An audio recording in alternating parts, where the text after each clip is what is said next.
L-attività mtella mill-Partit Laburista fis-46 anniversarju mill-kisba tal-Helsin f'pajjiżna kienet ikkaratterizzata minn qatt ta' mumenti li sawru din l-attività.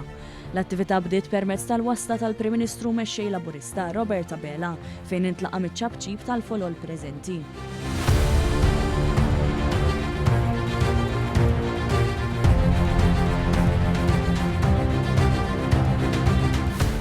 Min hemm imbagħad bdiet il-miġja tat-torċa b'differenza, hekk kif telqet minn biswit il-monument tal-gwerra fil-Furjana u ġiet mgħoddija minn ġenerazzjoni għal oħra sakemm waslet permezz tal-baħar mill-belt sax-xatt tal-Birgu. Hawn iż-żewġ titfal għaddew it-torċa lill-Prim Ministru fejn ġie akkumpanjat minn żewġ titfal oħra.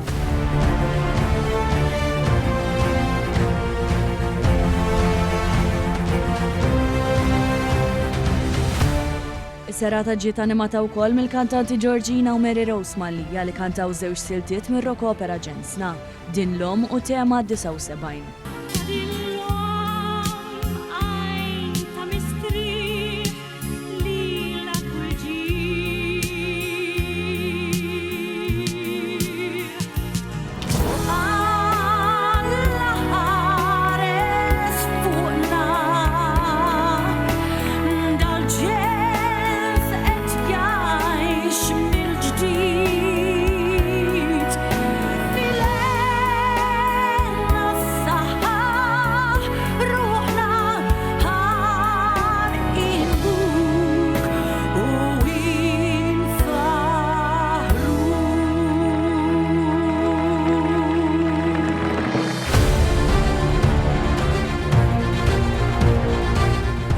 Aw saru ukoll il-qari ta' poeżija animata miż-żeffina.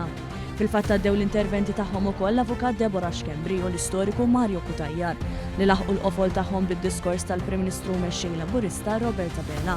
Fit-tmiem ta' din l-attività l-Prim Ministru akkumpanjat minn Martu Dr. Lidja Bela xalluna fuq il-monument storiku tal-Helsin filwaqt li poġġa l-fjuri f'riġlejn il-monument. Hawn huwa kien akkumpanjat ukoll mill-amministrazzjoni tal-Partit Laburista u diversi membri, kumitati u ferat fih dan il-partit.